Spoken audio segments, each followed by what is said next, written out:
This morning, the major airlines warning of a possible catastrophic aviation crisis beginning in less than 24 hours when AT&T and Verizon are set to launch new, stronger 5G technology which would give faster wireless service. The concern, whether 5G signals could interfere with radio altimeters. That's a device pilots use telling them how far they are from the ground and helping them land in poor visibility. The flag and use words like catastrophic. Yeah. People should pay attention to that until it's all worked out. Because I don't see why the airlines would overstate this. They want people on planes. And now with the weather and also the staff shortages, I flew in last night and you can see visibly that they are struggling just to get through because they don't have enough people that are working at these gates. It's very, very concerning. Immediate intervention is needed to avoid significant operational disruption to air passengers, shippers, supply chain, and delivery of needed medical supplies, unquote. We have been following this conflict for a little while now. The concern is that 5G could interfere with navigation equipment. Last week, the mobile carriers agreed to not implement 5G around these 50 airports here on the map. But the airlines say that's not enough. They want 5G systems kept at least 2 miles away from other key airport runways. In a statement to NBC News, the Federal Aviation Administration wrote, quote, "With safety as its core mission, the FAA will continue to ensure that the traveling public is safe as wireless companies deploy 5G. The FAA continues to work with the aviation industry and wireless companies to try to limit 5G-related flight delays and cancellations." Hey everyone, and welcome back to the weird part of YouTube, aka my channel. Hope you're all doing really good. So another week, another travel update. Last week, however, it was more about domestic traveling, and a lot of flights like Southwest, American Airlines, all of them or most of them did get cancelled. One, due to high amount of COVID cases, a lot of short staffing, and pretty much weather-related issues. Again, in the West Coast, there was a lot of storm, and right now there's something going on the East Coast as well. So pretty much weather disruptions, which is usually the case for getting your flight canceled. Add on top of that, COVID cases, and many of them turning positive. So this is all the issues that we did see for domestic issues.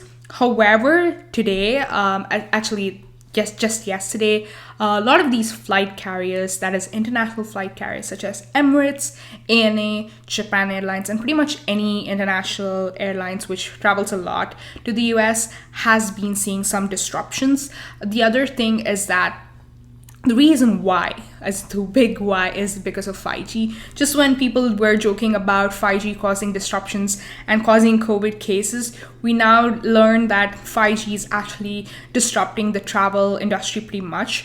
So the reason being is that the C-band of the 5G is extremely similar to the radio frequency that the plane emits during the landing as well as the takeoff, which are the two essential integral parts of a flight journey essentially. So those are getting disrupted. Flights not able to talk to the control tower properly because of how these cell phone towers are getting placed, and most of them are close to the airport.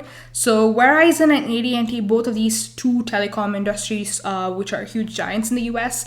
There's obviously T-Mobile and a couple of other cell phone giants who are creating these disruptions, wherein the cell phone towers, which are 5G cell phone towers, are causing or emitting these waves or frequency, which is disrupting the flights. So pretty much this immediately got the attention of the president and everyone from the transportation industry, as well as the transportation secretary, have come to a consensus that they're going to delay the rollout of 5G and also effective placement of the cell phone towers, essentially not very close to the airport, so that to avoid or causing disruptions.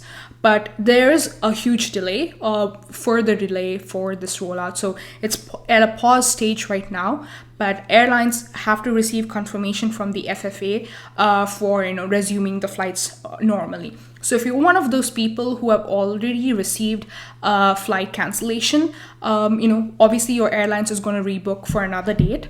So definitely check out with the airlines, call the representative, or if that's pretty slow, you can also tweet at them and they should get get you a response. Most of these flight carriers are obviously Emirates. There's ANA, Japan Airlines. I did see some articles saying Air India. Air India is again a very popular option for people flying into the country India, because in a lot of these cases is because of the consulate opening up and waiving of interviews, and pretty much 2 years a lot of people didn't go to their home country to get their visa stamped or stuff like that. So we see a huge plethora of cases where people are going to the home country to get their visa stamped. So you pretty much see that most of these people who are flying in right now are them, and just ensure that you're not traveling too close to the appointment.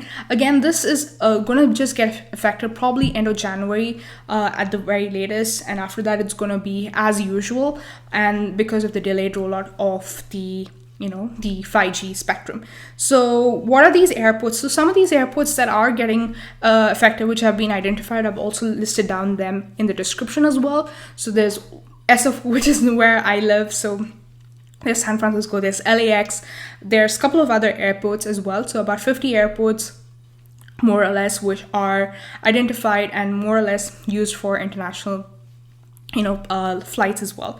So one of them, one of the most important airport in the country, JFK, has been identified as low risk. So planes flying in or out of JFK are pretty much safe. So if you have a domestic flight carrier, or like American Airlines, or sometimes even British Airways, you have a domestic hop to JFK and then you fly out.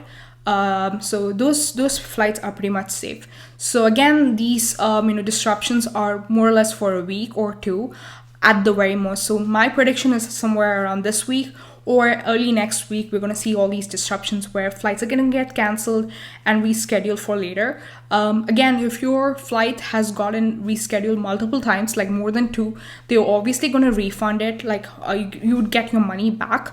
But essentially, now the ticket prices have gone up really high. So if you're booking with the same carrier, do let them know that because of these timing issues and stuff, so they are going to give you more or less the same amount for a much different date. So ensure that you ask what is your requirement to the these flight carriers, and be very stern, because a lot of these times my case especially, a lot of times my tickets have gotten rescheduled for later, and the later price is a lot higher. So instead of paying the difference, you can actually ask them for the same price or for a much later date. So they are usually pretty open to that. The other thing obviously is that if your flights have gotten rescheduled and you are going to fly sometime during this week, you would have to take another COVID test, because believe it or not, in spite of all these disruptions, they still need the COVID test to be pretty recent. So you would have to take another COVID test.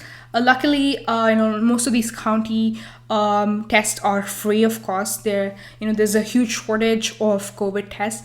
Most of these international airports do have a COVID test within the airport as well, but obviously it's not free. You need to pay some money for it. The rapid test is obviously $150, sometimes even more, and there is another different kind where it takes like 4 to 3 hours earlier. So that again is $69. So it depends on the rate and the time, or how much time you have in hand. So definitely, again, go to the airport much earlier. Even if you have gotten your flight scheduled for later, definitely go to the airport in case they ask you for another test. So that is pretty much it for today's news. I'm going to post which all airports are affected, which all cities are affected, and if you're part of both the city and the airport, definitely call your airline agent or the representative and get justice and get another date. The other thing is also that a lot of people who are flying out, as I mentioned, are people who want to go for their visa stamping or just general vacation. So definitely don't fly out very close to the airport appointment date. So definitely try to reschedule for another date if you are one of those people who are affected. So yeah, that is pretty much it. Again, these disruptions are going to be more or less for this week or the next week, early next week. The interesting again thing is that much of the other countries like UK or different countries where 5G is rolled out already didn't see this issue, and flights didn't have some sort of issues as experienced in the US, where it's a huge like a huge headline today. Obviously, the president's delay or proclamation has brought some relief to a lot of passengers, but more or less that is the case for now. So yeah, that is it for today's travel update and this week's travel update. In case there's more, I'm definitely going to post more, so definitely subscribe and like this video and post down your comments if you have any questions or anything. Yeah, and that's pretty much it. So hopefully I'll see you in another video. Bye.